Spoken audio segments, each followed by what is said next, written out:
Marina had always believed that her marriage to Sergei was almost ideal. 7 years together, a comfortable apartment they'd renovated themselves, occasional trips abroad, smiling photos against the backdrop of turquoise seas or snowy mountains. He worked at a bank, she at an architecture bureau. Evenings were usually predictable but warm. Dinner together, casual talk about the day, small shared jokes that belonged only to them. It all felt solid, dependable, and built to last. But starting in late autumn, something shifted. Sergei began staying late at work more often. Sometimes he came home with the faint scent of perfume that wasn't hers, brushing it off with a laugh and claiming it was from a colleague's overly enthusiastic spray at the office party. His phone, which he used to leave lying around without a second thought, now never left his side, not even when he went to take a shower. Marina tried to silence the doubts creeping into her mind, but a thin, sharp thread of unease began to coil in her chest. One evening in mid-December, while Sergei stepped out to buy bread, his phone, left behind on the nightstand for the first time in weeks, lit up. A short notification appeared in an unfamiliar app with a dark blue icon. "Thank you for last night." Marina knew every messenger he used, but this one, Signal, was new to her. Her hand reached out instinctively, but before she could swipe, the lock clicked in the front door. She snatched her hand back and pretended to be flipping through a magazine. From that moment, she started watching him more closely. His absences became more frequent. He smiled at his phone in a way he hadn't smiled at her in a long time.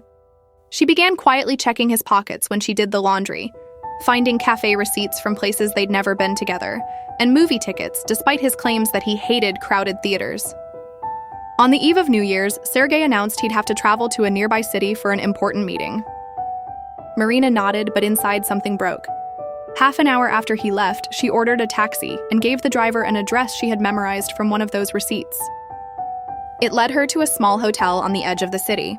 She waited in the lobby, hiding behind a newspaper, her pulse pounding in her ears. Then she saw him. Sergei walked in with a young woman in a red coat, his arm draped around her shoulders. The woman laughed, leaning into him, and he stroked her back in a way Marina couldn't remember him touching her in years. Without even looking around, they headed upstairs. Marina didn't follow.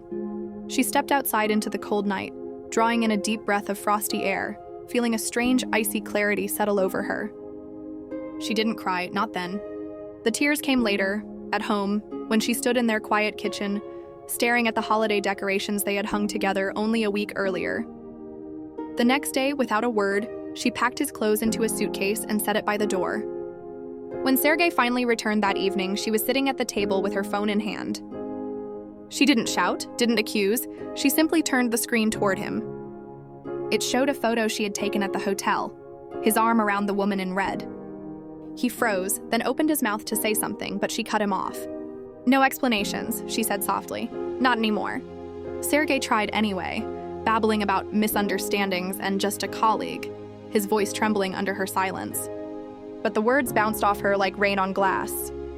For the first time in years, she realized she was looking at him as if he were a stranger. When he finally left, suitcase rolling behind him, the apartment seemed to expand, as if the walls had moved farther apart. Marina sat down on the couch, surrounded by the hollow quiet. She felt grief, yes, but also a strange relief, a release from the constant gnawing suspicion. In the weeks that followed, she deleted their shared photos from social media, blocked his number, and found herself taking long walks alone. The city felt different now, sharper, more alive. She began noticing things she had ignored before. The golden glow of street lamps in the evening fog, the way snow gathered like sugar on rooftops, the sound of her own footsteps on empty sidewalks. One night, as she passed a cafe she'd never entered, she stopped. Inside, a man was playing soft jazz on a saxophone, the sound spilling into the street.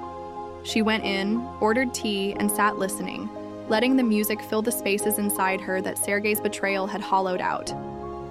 And there, in that warm, dimly lit room, she realized something. The story of her life with Sergei had ended, but hers, truly hers, had just begun.